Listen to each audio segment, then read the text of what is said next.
오늘도 뜨겁게 기도합시다. 자, 우리 찬양단 귀한 찬양 감사해요. 오늘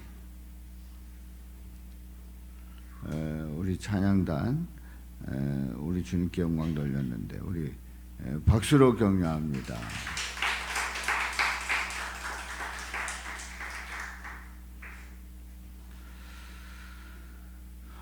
오늘 그 천안에 신방이 있었습니다. 천안의 신방은 바로 국제 태권도 도장을 개장을 하고 좀 시간이 지났는데 오늘서야 이제 신방을 했어요. 그래서 같이 예배를 드리는데 아주 감격적인 그러한 예배였습니다. 국제 태권도 도장은 우리 박주영 청년이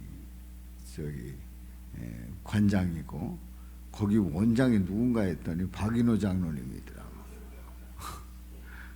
그동안에 몰랐어요. 그냥 거기 가서 이렇게 돕는 걸로 알았는데 원장이시더라고요. 그래서 그 국제 태권도 원장님이 그 학부형들, 나이 든 그 학부형들을 잘 살펴주시고 또 그 마음을 그 도장으로 이끌도록 그렇게 힘써 주시는 그런 역할을 하시고 또 거기에 그 선생님이 계신데 그 선생님은 그 아이들 돌보고 하는 그런 일들을 하는 분인데 그분은 문경옥 권사님이시더라. 근데 국제 태권도 그 도장 안에 딱 들어갔더니 있을 거 없을 거 다 있더라고요. 그야말로 아이들이 꼭 필요한 그런 것들이 다 준비되어 있고 그리고 처음에 인수받을 때는 10명이라고 그랬죠? 18명에서 90명까지 올라왔대. 멤버가.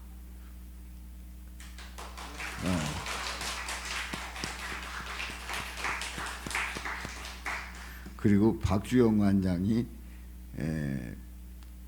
지금 그 나이가 연세가 28세인데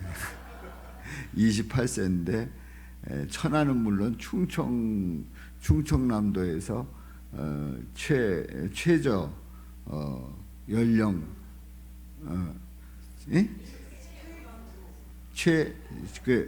최연소 너무 어려운 단어를 제가 오늘 배웠습니다. 최연소 관장이고 아마도 대한민국에서도 최연소가 아닐까 생각이 드는데 잘 운영을 해서 이렇게 태권도 학원이 거기에 소문이 나 있고 그리고 또 그 심사나 뭐 이런 그런 대회 나가서도 아주 국제 태권도 그 도장이 이름을 날리고 있다고 그래요. 그래서 제가 말씀을 전하면서 내 입을 넓게 열라 내가 채우리라 하는 그 말씀을 통해서 함께 은혜를 나눴는데 다른 신을 두지 말고 오직 하나님 우리 예수님을 바라보면서 우선순위로 두고 나갈 때에 우리 주님께서 채워주시는 그 놀라운 은혜가 함께하기를 축복했어요. 우리 국제 태권도 도장이 더욱 하나님께 영광 돌리고 또 선교 지경에 귀하게 쓰임 받기를 축복합니다. 그런 의미에서 다시 한번 박수로 격려합니다. 할렐루야. 감사해요. 꼭 원장님께서 관장에게 꼭 전해주시길 바랍니다. 이 박수를. 보고 있을 수 있어요? 그래. 꼭 전해주세요. 예. 그래요. 자, 우리 이제 오늘 저녁에 함께 은혜 나눌 말씀을 우리가 함께 보았고요. 오늘 말씀을 보게 되면 요한의 제자들이 예수님께 나왔습니다. 그래서 우리와 바리새인들은 금식하는데 어찌하여 당신의 제자들은 금식하지 아니하나이까?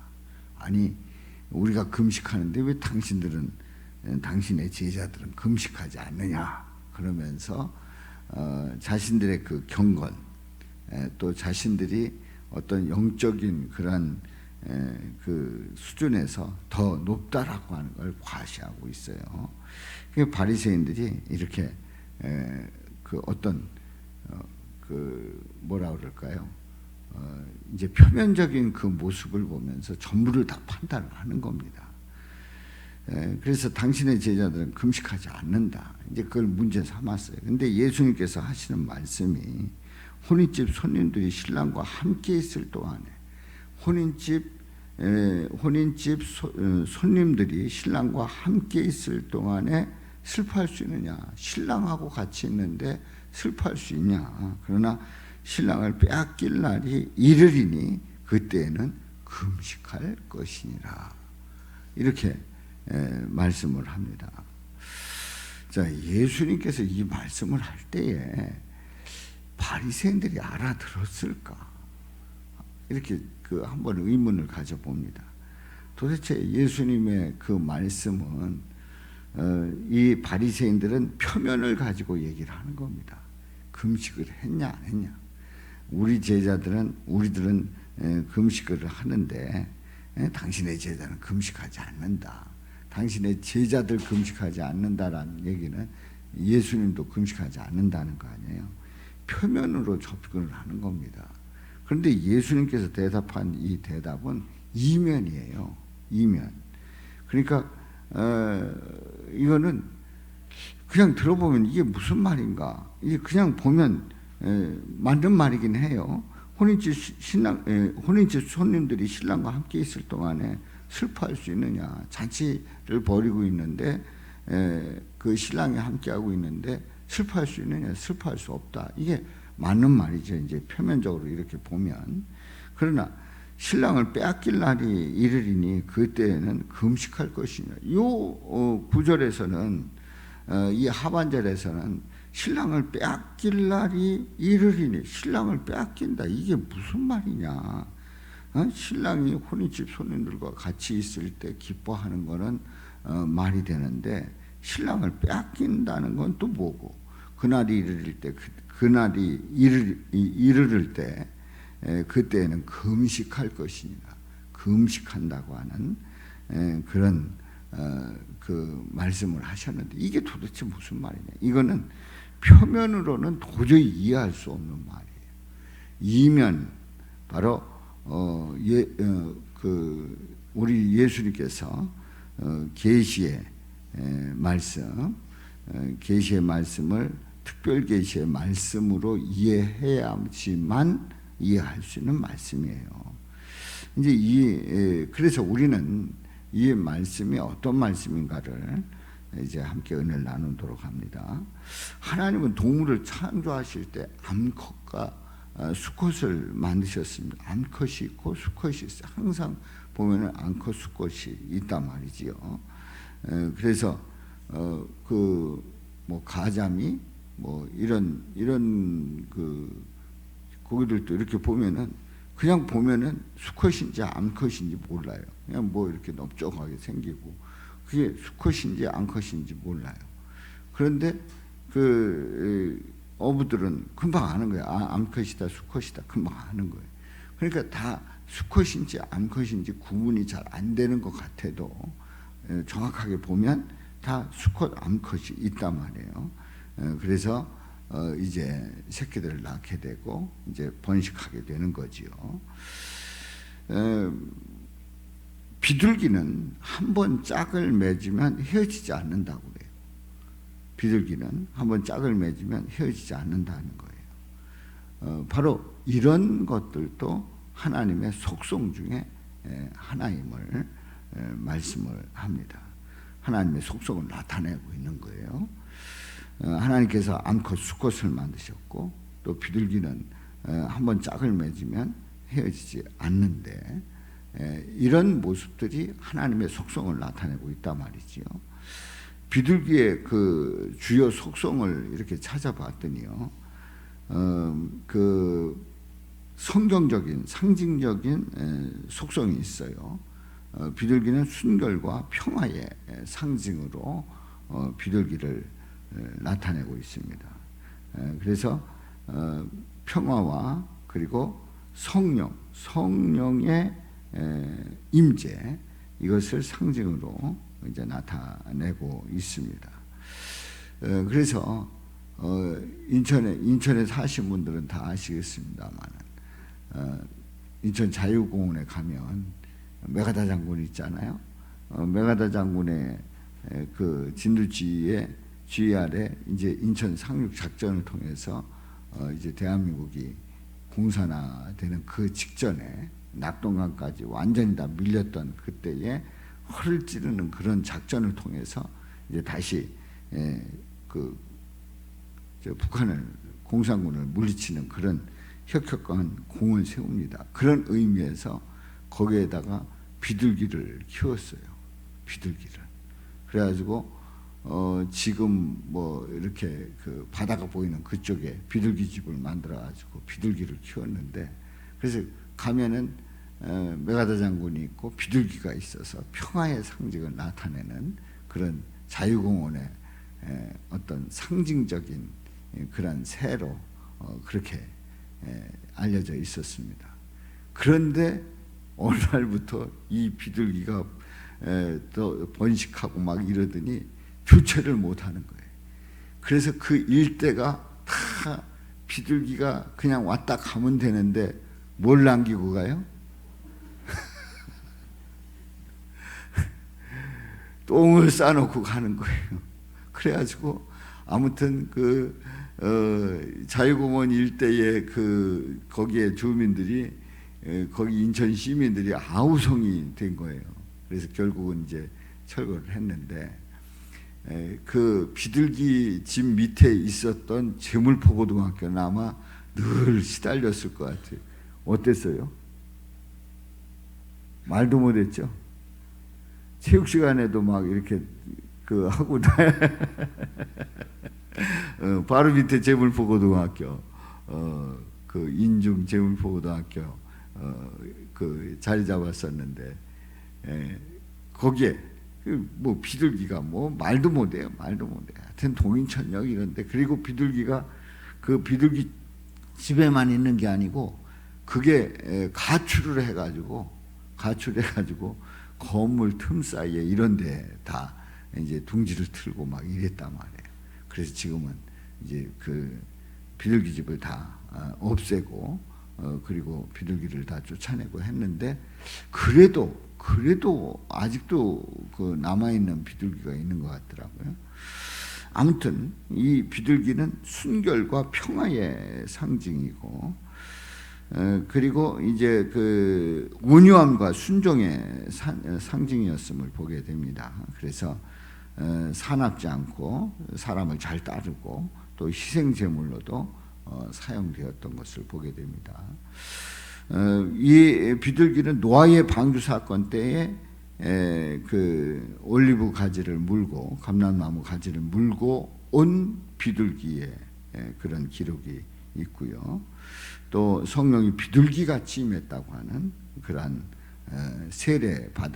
예수님께서 세례 받으실 때에 그런 놀라운 그 어떤 비유도 있었습니다.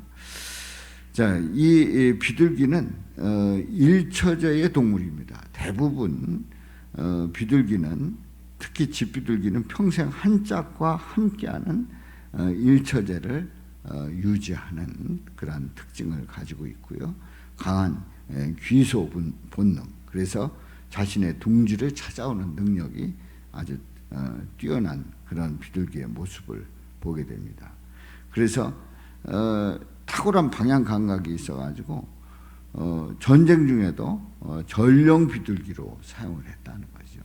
그 발에다가 소식을 이렇게 매달아가지고 띄워보내면 날아가는, 그래서 전령 비둘기로도 사용을 했던 비둘기의 모습을 보게 됩니다. 자, 이런 그 비둘기, 이 비둘기를 우리 하나님께서 이제 창조하시고 암컷과 수컷을 만드시고 짝을 맺으면 헤어지지 않는 그 비둘기의 그 특징을 통해서 하나님의 속성을 나타내는 것을 보게 됩니다. 대부분의 사람들은 이러한 하나님의 속성을 모르고 일반 계시라고 하는 가족 제도만 알고 살다가 예수님을 모른 채 세상을 떠납니다. 그들은 하나님께서 왜 부부가 서로 사랑해서 결혼을 하는지, 그리고 세상의 동물들은 왜 암컷과 수컷이 짝을 맺는지 모르고 그냥 그렇게 다 짝을 맺고 그리고 번식하며 살다가 죽는다, 그런 생각으로 그냥 알고 그냥 그 이유를 잘 모른 채 하나님께서 왜 그렇게 하셨는지를 모른 채 이 세상을 떠나는 그러한 경우들을 보게 되지요. 초대교회 성도들은 로마로부터 핍박을 받으면서 남편을 먼저 보내고 또 아내와 자식을 먼저 떠나 보냅니다. 핍박을 받으면서요. 그럼에도 불구하고 그들이 모진 고문 속에서도 감옥에서 풀려나기 위해서 구차하게 노력하지 않았습니다. 좀 살려주세요. 우리 가족들 좀 보게 해주세요. 우리 가족들이 잘 있는지 없는지 한번 풀어주시면 가서 보고 오겠습니다. 그런 게 없었어요. 모진 고문 속에서도 감옥에서 풀려나기 위해서 구차하게 노력하지 않았던 그러한 초대교회 성도들을 보게 됩니다. 그러면서 남편을 먼저 보내기도 하고 또 아내와 자식을 먼저 떠나보내기도 하고, 그러면서도 예수님에 대한 그 고백이 분명했고 흔들림이 없었고 그 핍박 속에서도 이겨나갔어요. 히브리서 11장 35절에 보면 한번 띄워볼까요? 히브리서 11장 35절 말씀. 히브리서 11장 35절 말씀. 자, 우리 다 같이 읽습니다. 여자들은 자기의 죽은 자들을 부활로 받아들이기도 하며 또 어떤 이들은 더 좋은 부활을 얻고자 하여 심한 고문을 받되 구차히 풀려나기를 원하지 아니하였으며, 더 좋은 부활을 얻고자 하여 심한 고문을 받았어요. 그런데 구차히 풀려나기를 원하지 않았다는 거예요. 좀 살려주세요. 내 목숨만 살려주세요. 저를 살려주시기만 하면 그러면 나 예수 안 믿겠습니다. 이러지 않았다는 거예요. 이러지 않았다는 거예요. 그래서 여자들은 자기의 죽은 자들을 부활로 받아들이기도 했다고 하는 그 말씀처럼 부활에 대한 확신을 가지고 있었단 말이에요. 자, 이렇게 할 수 있는 이유가 있어요. 그 이유는 바로 특별계시 때문에 그렇습니다. 특별계시. 특별계시는 누구라고 그랬죠? 예수님. 예수님에 대한 분명한 확신이 있었기 때문에 그들은 이런 상황 속에서 흔들리지 않았단 말이에요. 그들은 성도와 하나 되기 원하시는 예수님의 마음, 또 성도를 신부로 맞아들이시는 예수님의 사랑을 알았던 거예요. 다시 얘기해서 우리 예수님은 성도와 하나 되기를 원하시는 그 마음을 우리가 지난주 말씀을 통해서 또 이번 주 새벽 기도를 통해서 우리가 함께 은혜를 나눴죠. 예수님은 우리 성도와 하나 되기를 원하고 계시단 말이에요. 성도를 신부로 맞아들이시는 예수님의 그 놀라운 사랑, 그 사랑을 알았기 때문에 그 어떤 모진 핍박과 또 환난 속에서도 그리고 고문으로 죽어가면서도 변함없이 주님을 바라보았단 말이죠. 바로 예수님의 그 사랑, 그 사랑을 알았기 때문에 그렇습니다. 사랑하는 배우자와 자식이 고문당해 죽어갈 때에 그들을 향해서 생각해 보세요. 사랑하는 배우자와 자식이 고문당합니다. 왜 고문당한다고요? 다른 이유 하나도 없어요. 예수 믿었다고 하는 그것 때문에. 그래서 예수 믿지 않으면 그냥 살려주겠다, 고문 안 하겠다, 이렇게 하는데도 그 고문을 다 받아들이면서 고문당해 죽어갑니다. 그들 향해서 하는 말이 이제 영원한 신랑을 만나게 되니 매우 기쁘다고 말하면서 위로를 합니다. 지금 이렇게 고문당해 죽어가지만, 사랑하는 배우자가 이렇게 죽어가지만 영원한 신랑 되신 예수님을 만난다. 그 예수님을 바라봐라. 그 예수님에 대한 그런 희망을 가져라. 그 예수님을 잠시 후면 만날 것이다 라고 하는 그 위로의 말로 격려를 합니다. 그러면서 그 모진 고문을 이겨내는 거지요. 이 땅에서 끝나는 남편과 아내는 모형입니다. 모형의 남편이 아니라 영원한 진짜 신랑, 육체뿐인, 그러니까 부모님이 나를 낳아주셨어요. 그런데 우리 부모님은 나를 낳아주신 부모님이신데 육체의 모형의 부모님, 그 부모님을 넘어서 참되신 아버지를 만나게 되는 은혜를 고백하면서 죽어갔단 말이죠. 그러니까 이거는 일반 계시 속에서는 도저히 이해할 수 없는 그런 독선이고, 그리고 좀 지나치고, 그리고 왜골수고, 그리고 너무 과장된 그런 이야기라고 생각할 수 있어요. 일반 계시로 볼 때는. 근데 특별 계시, 예수로 볼 때는 바로 이 세상에 그 모형의 남편이 아니라 영원한 진짜 신랑을 만나게 된다고 하는 그런 소망 중에서 그 고문을 이겨낸 거예요. 육체뿐인 그 모형의 부모가 아니라 참되신 아버지를 만나게 된다고 하는 은혜를 고백하면서 그 특별 계시 가운데 예수님을 바라보면서 죽어가는 거란 말이죠. 그렇습니다. 그들은 특별 계시를 알았기 때문에 이 땅에서 구차하게 삶을 연명하고 싶어하지 않았습니다. 뭐 그렇게까지, 그러면서까지 아니다 말이죠. 예수님을 바라보았을 때, 예수님을 알았을 때 그 모든 것을 다 감당할 수 있었고, 그리고 구차하게 삶을 연명하지 않았단 말이죠.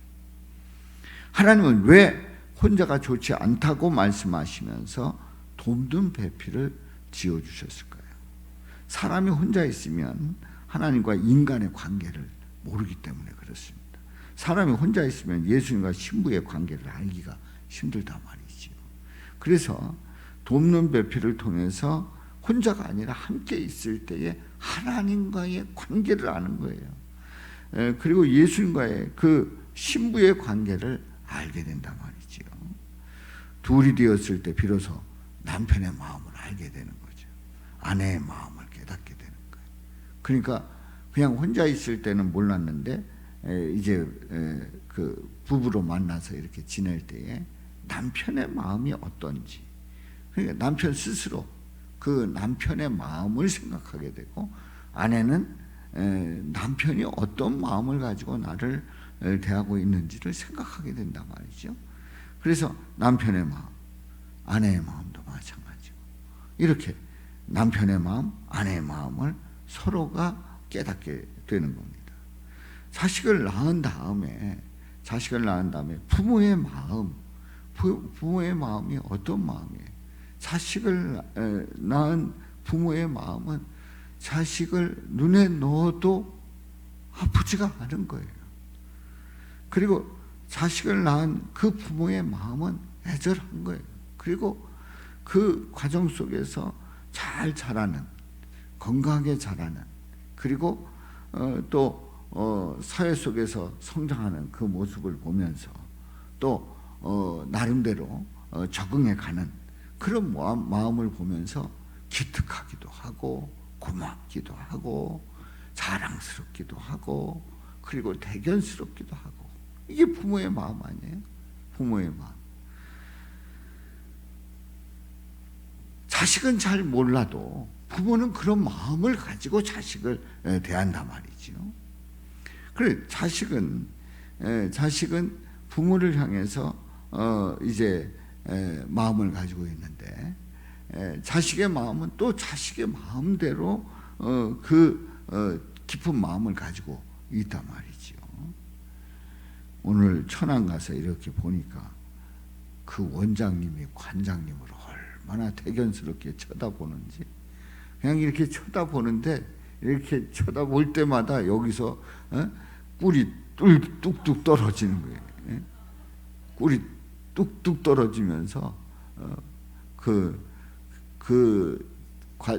도장의 원장님과 그리고 선생님께서 그 관장을 바라볼 때 그 눈빛, 그 눈빛, 뭐 이렇게 생각해봐도 지금도 생생해요.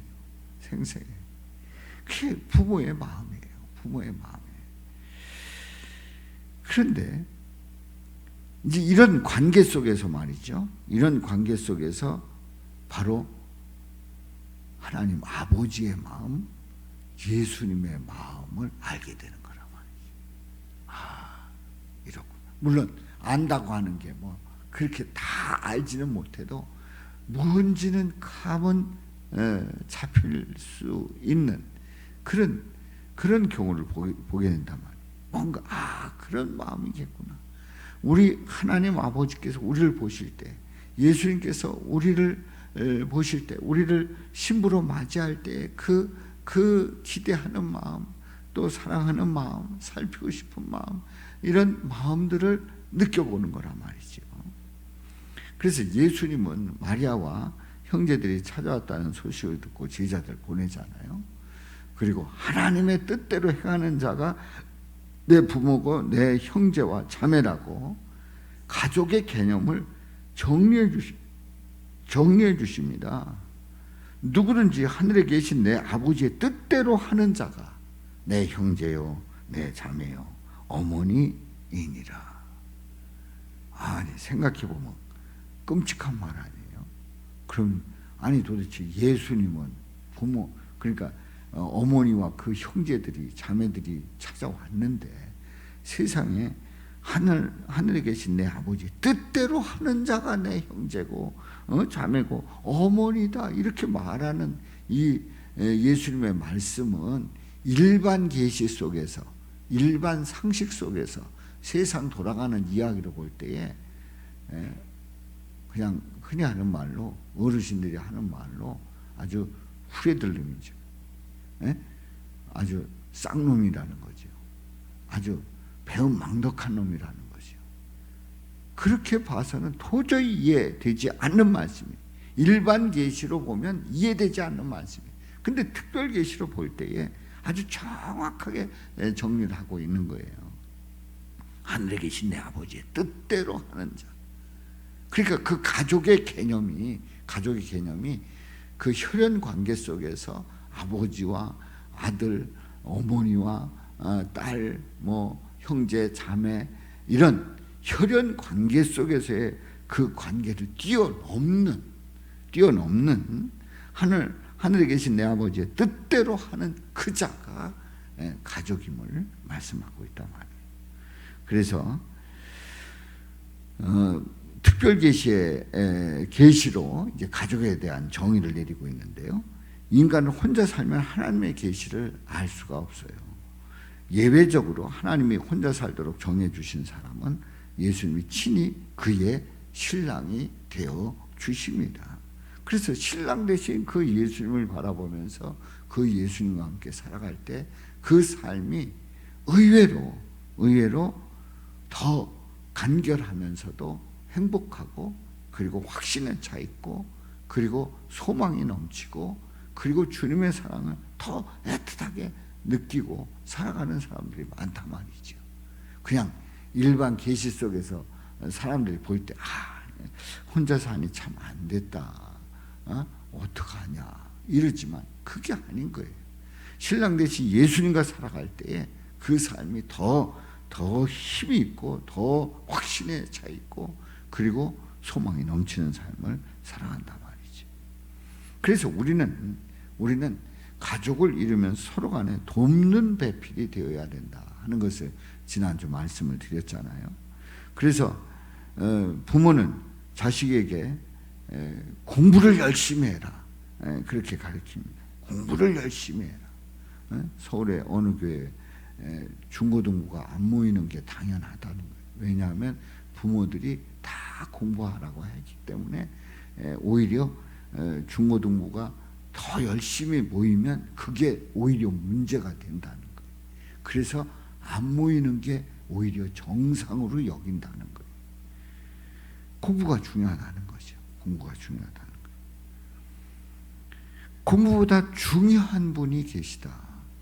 누구라고요? 예수님을 가르쳐야 된다는 거죠. 그래서 부부는 남편과 아내가 서로에게 내가 모형의 신랑이다. 모형의 신랑이다. 이 세상에서 신랑이기는 한데 그런데 이 세상에서 모형의 신랑이다. 진짜 신랑은 누구냐? 저 영원한 세상에서 진짜 신랑은 누구냐? 혼인잔치에서 만나는 누구요? 신랑 대신 예수님이 진짜 신랑이다. 이 사실에 대해서 우리가 생각해 보면 굉장히 섭섭한 거예요. 아니, 이 세상에서 그렇게 행복하게 살다가 부모님, 자녀, 아빠, 엄마, 아들, 딸, 할머니, 할아버지 이러고 살다가 저 세상을 가면은 그 관계가 다 신랑 대신 예수님에게 집중이 되고, 신랑이시고 우리는 다 예수님의 신부로 살아간다는 이게 정리가 잘 안 되는 거예요. 그래서 이제 가끔 이런 간증들 해요. 천국에 가면 우리끼리 천국에다 집을 짓고 우리끼리 다시 또 사는 거예요. 아빠, 엄마, 자녀들이 거기에 모여서 또 사는 거예요. 그러면서 천국에 가면 우리 집이 있다. 그래서 우리의 이 땅에서의 일반 계시 속에서의 그 가족관계는 저 영원한 세상에서도 계속 이어진다. 이렇게 간증하고 이렇게 설교하시는 것을 아마 들어보기도 하고 또 보기도 했잖아요. 근데 정확하게 얘기하면 그거는 우리가 천국에 가면 그렇게 살고 싶은 그런 소망이지, 성경에서 보면은 예수님이 신랑이에요. 우리는 신부예요. 이걸 개념을 정확하게 잡아야 합니다. 물론 이게 내가 마음에 안 들기 때문에 이 부분에 대해서 나는 설교하기도 싫고 또 그렇게 설교하는 거 듣기도 싫고 뭐 이렇게 하면은 그거는 그야말로 특별 계신 예수님을 거부하는 거예요. 그래서 우리는 이 사실을 알려줘야 됩니다. 이 사실을 알려주는 사람이 누구냐? 그런 사람들을 보고 뭐라고 그런다고요? 돕는 배필이다. 돕는 배필. 돕는 배필은 진짜 신랑 대신 예수님을 말해주고, 그리고 우리는 그의 신부로서 영원한 나라에서 영생의 삶을 살아가면서 주님을 찬양하고 경배하고 영광 돌리는 정말 천국의 그 아름다운 삶을 산다는 사실을 정확하게 알려주는 사람이 돕는 배필이다. 아멘입니까? 네. 여기에 대한 확신을 가지고 이 믿음으로 나갈 때에 우리는 이 땅에서뿐만 아니라 저 영원한 세상에서도 소망을 가지고 확신을 가지고 살아가게 될 줄로 믿습니다. 그러니까 누가 이렇게 설교를 하니까 그랬다는 거 아니에요. 그러면은 천국에 가면 아빠는 그 아빠를 어떻게 불러야 돼?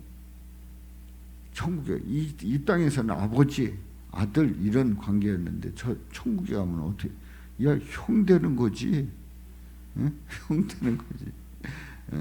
그러니까 우리는 이 땅에서의 삶이 천국의 그 어떤 그 모형으로 살아가는데, 천국에 가면 신랑 되신 예수님, 그 예수님을 모시고 신부로서 영원한 삶을 산다고 하는 이 확신 흔들리지 않고 믿음으로 나가시기를 주님의 이름으로 축원합니다.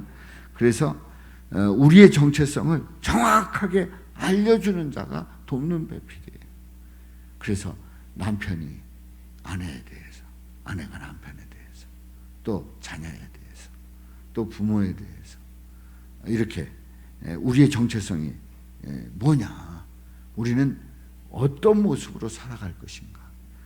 우리 이 땅에서는 분명히 가족제도를 주셨고, 일반 계시소에서 가족제도를 주셨고, 그 가족제도 안에서 우리는 예수님을 섬기면서 고백하고 믿으면서 섬기면서 열심히 살아갑니다. 그런데 저 영원한 세상에서는 신랑 대신 예수님을 모시고 신부로 살아간다. 이 정체성을 정확하게 알려주는 자가 돕는 배필이고, 그리고 가장 잘 천국에 대한 소망을 알려주는 자예요. 바로 이러한 우리 복된 성도님들 되시기를 주님의 이름으로 축원합니다. 그래서 이제 사람들은 이렇게 생각을 합니다. 무슨 이 땅에서 살기도 바빠 죽겠는데, 이 땅에서도 사는데 뭐 복잡한데 뭐 천국에서 뭐 어쩌고저쩌고 난 상관없다. 거기에 나는 뭐 가면 좋고 안 가도 뭐 큰 아쉬움 없다. 이러고 큰 소리 치는 사람들 있어요. 몰라서 그러는 거예요. 영원한 삶에 대한 그 하나님의 그 인도하심에 대해서 믿지 않으려고 하고, 거기에 관심을 두지 아니하고 예수님을 믿지 않기 때문에 그렇게 말하는 거예요. 예수님을 믿으면 이러한 분명한 확신을 가지게 되는 거지요. 바로 이러한 확신을 가지고 믿음으로 나가시기를 주님의 이름으로 축원합니다. 그래서 예수님은 우리와 어떻게 되기를 원하신다고요? 하나 되기를 원하신다. 아멘. 하나 되기를 원하신다 말이에요. 그리고 우리는 이 땅에서의 삶이 아니라 저 영원한 삶으로 이어지게 된단 말이에요. 그때에 우리 예수님은 신랑이시고 우리는 뭐가 된다고요? 신부가 된다. 그러면 그게 뭐냐? 그건 우리가 다 알 수 없어요. 우리 주님만이 아시는데, 우리가 천국 가면 누리는 그 기쁨, 그 역사는 이루 말할 수가 없는 거예요. 그래서 우리는 살면서, 이 땅에서의 살면서 살다 보니까 남편한테도 뭐 기대할 수도 없고 속색이고, 또 자녀도 속색이고, 사는 것 같지 않다. 이런 분들은 천국에 소망을 두세요. 이게 전부가 아니란 말이에요. 천국에 가면 확실히 달라지는 삶을 사는 거예요. 근데 이 땅에서 사는데 너무 재밌는 거예요. 부부가 재밌고 자녀들하고 같이 사는 게 재밌고, 우리 가족은 그야말로 천국 가는 게 너무 아까워 할 정도로 너무너무 재밌게 산단 말이에요. 그런데 그때에 그런 분들은 천국에서는 이런 마음을 가지고 살게 하는구나. 그리고 이보다 더한 마음으로 살게 하시는구나. 그런 소망을 가지고 믿음으로 나가시기를 주님의 이름으로 축원합니다. 그래서 우리가 기도할 때에, 우리의 연약함을 기도할 때에 우리는 자꾸 천국에 대한 그 영원한 삶에 대해서 확신을 가지지 못하고 그냥 이 땅에서 삶이 전부인 것처럼 살아가는 그 어리석음을 용서하여 주옵소서. 또 신랑 되신 예수님에 대한 확신을 가지지 못하고 그냥 일반 계시 속에서만 보는 우리들을 용서하여 주시고, 우리는 특별 계시 예수님을 바라보면서 살아가게 하여 주시사